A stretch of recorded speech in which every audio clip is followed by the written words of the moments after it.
चंद्रयान-3 जिसकी soft landing 23 अगस्त को हुई। देश ने उस दिन को खुशियों से सेलिब्रेट किया, इसलिए 23 अगस्त के दिन को नेशनल स्पेस डे के रूप में मनाया जाएगा। चंद्रयान-3 मिशन के लैंडर ने साउथ पोल की जिस जगह पर लैंडिंग की है, उस जगह को शिव शक्ति का नाम दिया गया है। लैंडिंग के बाद रोवर यानी कि प्रज्ञान चंद्रमा की सतह पर उतरकर अपना कार्य पूरा कर चुका है। अभी तक बहुत सी जानकारी रोवर ने भेजी है। प्रज्ञान रोवर चंद्रमा की सतह की जानकारी लेकर विक्रम लैंडर को देता है और लैंडर उस डेटा को इसरो तक भेजने का काम करता है। प्रज्ञान के डेटा के आधार पर इसरो शोध कर रहा है। इसमें चंद्रमा की सतह पर उभरे हुए गड्ढे और उसके गोलक, ऑक्सीजन और कई धातुओं के बारे में जानकारी भेजी है। इसके अलावा चंद्रमा की सतह और उसके आसपास के वातावरण की जानकारी भी भेजी है। इसरो के कमांड पर इंजन चालू करके विक्रम लैंडर ने इंजन को लगभग 40 सेंटीमीटर ऊपर उठाया और 30 से 40 सेंटीमीटर की दूरी पर सुरक्षित रूप से सॉफ्ट लैंडिंग कराई। रोवर ने अपना असाइनमेंट पूरा कर लिया है। इसरो की माने तो अब रोवर को सुरक्षित ढंग से पार्क कर दिया गया है और स्लीप मोड में डाल दिया गया है। लैंडर विक्रम में दर्ज सभी डेटा लैंडर के जरिए पृथ्वी पर ट्रांसमिट किया जा चुका है। इसके साथ ही रोवर के सोलर पैनल को इस तरह से सेट कर दिया गया है कि जब 22 सितंबर को चंद्रमा के दक्षिणी ध्रुव पर फिर सूरज की रोशनी पड़े, यह उसे ग्रहण कर सके। इसरो ने यह उम्मीद जताई है कि रोवर प्रज्ञान अपने अगले असाइनमेंट के लिए सफलतापूर्वक जागने में कामयाब रहेगा। इसके बाद यह मिशन से जुड़े अपनी बाकी गतिविधियों को अंजाम देगा।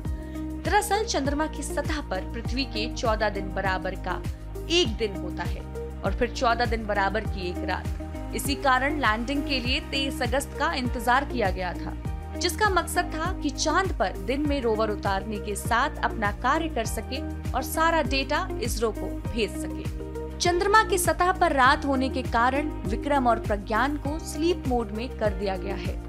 चांद पर रात में तापमान 0 से 200 डिग्री सेल्सियस से भी कम हो जाता है।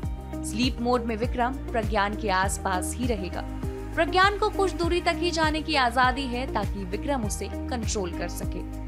चंद्रमा की सतह पर दिन होने के बाद यानी कि संभवतः 22 सितंबर को एक बार फिर से विक्रम को एक्टिव किया जाएगा। इस बीच चंद्रमा के सतह पर प्रज्ञान रोवर 100 मीटर से अधिक की दूरी तय कर चुका है। चंद्रयान-3 के रोवर ने 26 अगस्त को लैंडर ने चंद्रमा पर भूकंपीय गतिविधि का भी आकलन किया था, जिस पर शोध चल रहा है। अगर 22 सितंबर को चांद पर सूर्योदय होगा तो सौर ऊर्जा से यदि फिर से प्रज्ञान रोवर और विक्रम लैंडर एक्टिव हुए तो अभी और बहुत सारी जानकारी आने की उम्मीद है।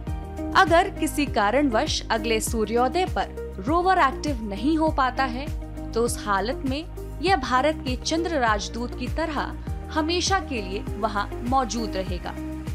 आपको बताते चलें कि 23 अगस्त को भारत ने चंद्रयान-3 की सफल सॉफ्ट लैंडिंग चंद्रमा के दक्षिणी ध्रुव पर कराई थी। भारत चंद्रमा पर सॉफ्ट लैंडिंग करने वाला चौथा और दक्षिणी ध्रुव पर पहुंचने वाला दुनिया का पहला देश बन गया है। जैसा कि हम सभी जानते हैं कि पूरे देश की और दुनिया की निगाहें इस पर टिकी हुई हैं। तो सृष्टि, आज तुम क्या कहना चाहोगे चांद पर? निश्चित चंद्रमा ने हमें बचपन से लेकर आज तक सपने दिखाना शुरू किया है। कभी चांद हमारे लिए मामा होता है तो कभी चांद हमारे लिए प्रेरणा स्रोत होता है। तो खासकर अगर हम लोक की बात करें, लोक से लेकर पूरे विश्व पटल पर चंद्रमा ने अभी अपनी एक अमिट छाप छोड़ी है। तो ये चंद पंक्तियां मैं चंद्रमा से रिलेटेड आप सभी को सुनाऊंगी और जिसको खासकर हमारे लोक में लोरी कहते हैं। अरे वाह। उसकी कुछ पंक्तियां आप सभी के लिए। बिल्कुल। चंदा मामा रे आव नदिया किनारे आव हो, चंदा मामा रे आव नदिया किनारे आव हो, ए चंदाई है कह के अम्मा मोर खियावत रहली, हम के रिझावत रहली हो। ए चंदाई है कह के अम्मा मोर खियावत रहली, हम के रिझावत रहली हो। लइका के मामा हवा अम्मा के मामा हवा नानियों के हो, लइका के मामा हवा अम्मा के मामा हवा नानियों के हो। ए चंदा यही से भारत के सोझा के देशवा के साख रखला हो। ए चंदा यही से भारत के सोझा आके देशवा के साख रखला हो।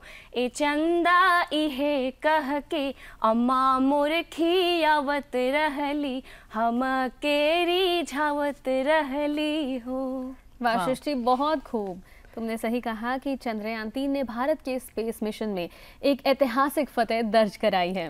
बिल्कुल ठीक कहा तुमने सिमरन। चंद्रयान-3 के रोवर ने अपना पहला मिशन पूरा कर लिया है और अब चांद की सतह पर रोवर प्रज्ञान और विक्रम लैंडर दोनों स्लीप मोड पर जा चुके हैं।